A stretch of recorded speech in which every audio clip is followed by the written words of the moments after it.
what is the climate index? What is this thing that we make and that we talk about a lot? We wanted to build an index of every single publicly traded company that is building a solution to climate change. And what we see as part of our job is to go and source who are the best organizations that have put together these comprehensive solutions. Project Drawdown is probably the most comprehensive, and that's what we're looking at here. They have a full list. If you haven't checked it out, Bree, maybe you can drop a URL in chat. If you haven't checked it out, it's awesome. It is a comprehensive set of every solution that we'll need to deploy in order to solve climate change. We then supplement that with groups like Rewiring America and the International Energy Agency. And so what we do is we look at what is every single publicly traded company that is building one of these solutions. There's many of them, and then we pass them through a bunch of filters, which we'll get to in a sec. And that's it. That's the climate index. And as you can see here, it is not just solar and wind. This is often when we think about companies that are building solutions to climate change, we kind of think of clean energy, and that is just a piece of the solution to climate change. And that's why we wanted to build the climate index and offer it to you guys. What did we do in this update of the climate index? We increased a lot of companies. It went from 107 companies to 169, and it took a lot of research. It was over 1,500 hours of research that went into the analysis, the write-ups, and the creation of this database, which I'm really excited for you all to see. And now I want to talk about those filters. And what I'm going to do is I'm going to introduce a set of filters, and then I'm going to talk about a gray area. And my goal in showing you this is to show a little bit of our methodology and our thinking to kind of bring you into the process so you can understand your portfolio a bit better. So we have, from an ethical perspective, there are some very broad exclusionary filters that we put the companies in the climate index to. There can't be any company that has been credibly accused of fraud by investors or by short sellers. There was a number of companies, with Nikola being an example, also Workhorse, that we actually ended up removing from the 2021 to 2022 update because of this. We also don't include any company that makes products specifically for the tobacco industry. This is from just a pure moral stance. We've increased our defense filter, and we'll get to this in a sec, and we've actually made it a lot tighter than we had it before. And this is the goal of none of us want to be investing in companies that are dependent upon the military industrial complex, especially as that complex is heavily dependent upon fossil fuels and is one of the biggest providers of it. And then finally, we've had this before, but we formalized it now, is that there's a lot of companies that don't have enough information for us to make a proper call. Part of how we build the climate index is we always use publicly available information for building it. We don't want any of the data behind any paywalls, and we don't use any pledges. It's not forward-looking, it's always back-looking, because it's very easy for a company to say, oh, we're going to be carbon neutral by 2030.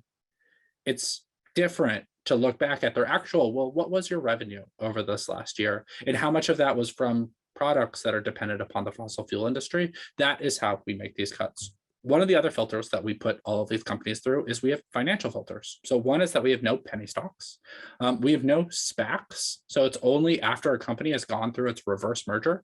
If you don't know what that means, that's totally fine. Basically, companies have a few paths to going public. A SPAC is this newer second one.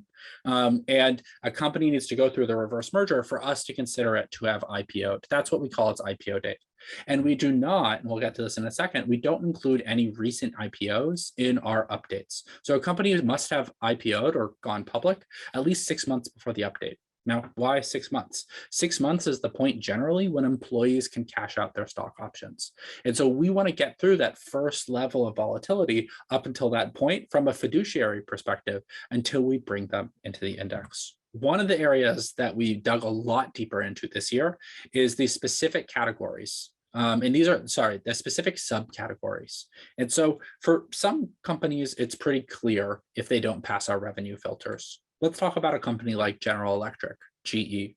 They make wind turbines. They're one of the largest manufacturers of wind turbines in the world, which is awesome. That is a really important climate solution.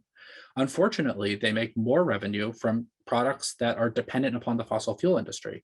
They make more revenue from their natural gas turbine business. So this is what's used in power plants, natural gas power plants, and then more revenue from jet engines. Again, a system that needs fossil fuels, although that might be changing with the advance of biofuels. But for now, that's still the case. So we do not include General Electric. There are categories where it's much harder to just make a pure revenue call, and we've had to come in and make some more specific calls. So I'm going to talk about these four, and then we're going to go a little bit deeper on telepresence because I think it's really interesting. So biofuels, there are a number of companies that make combustible fuels you could put into a plane or into a truck that aren't from fossil fuels. It's not old fossilized things.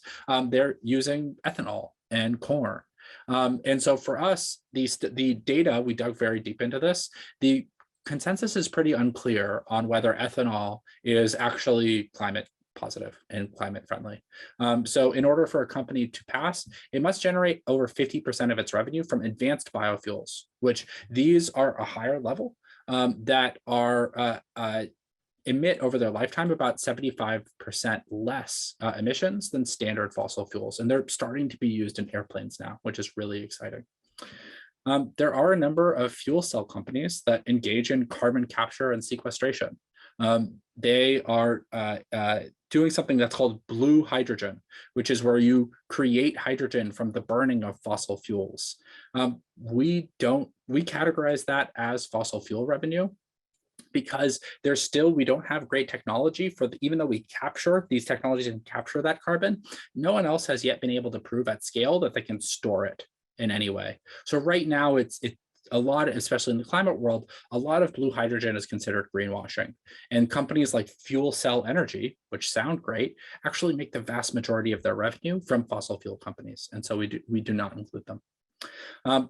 For water companies and utilities, this was another area that was really interesting to dive into. Should a company that distributes water be included?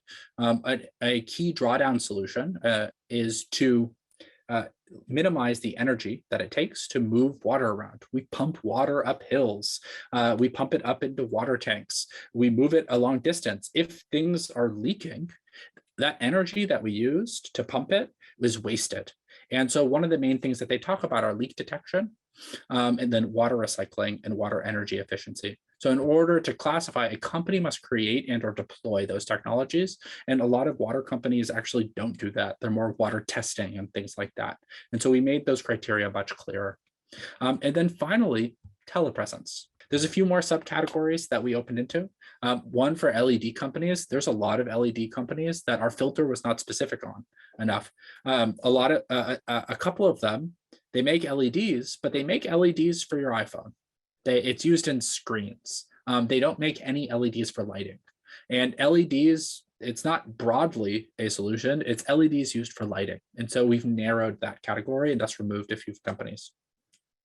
We also are excited to introduce reproductive health companies, and we'll talk about that more in the next slide, which is really cool. And then we also looked at plant-based diet companies. This could be another really interesting place to dig in. There's a number of plant-based diet companies that clearly should be in this. Beyond Meat, Impossible, etc., Oatly. But what about companies that make plant-based foods like Dole? Should they be included here? We ended up falling on the side of that company should not, because it's not actually accelerating the adoption of plant-based foods in the way that a Beyond Meat is. So it must make products that are making more people, it easier for more people to engage with them. Those are our filters. Once every company that got through, we then let the market take back over. We are not in the business of trying to pick winners and losers. We're not trying to pick which solar company is going to win over another. This is where we want to apply those best practices of index-based investing. And so what we do is that we weight every company by its size. Its size is also known as market capitalization. So the bigger a company is on the stock market, the more share it's going to get. That we do put a ceiling and floor though. If we didn't, Tesla would be like 20% of the climate index. So no company can have more than 5% of the climate index, and no company can have less than 0.01% of the climate index. So those are those caps that we do. And this is the result. Breen, if you could go ahead and post the link to the climate index, that would be great.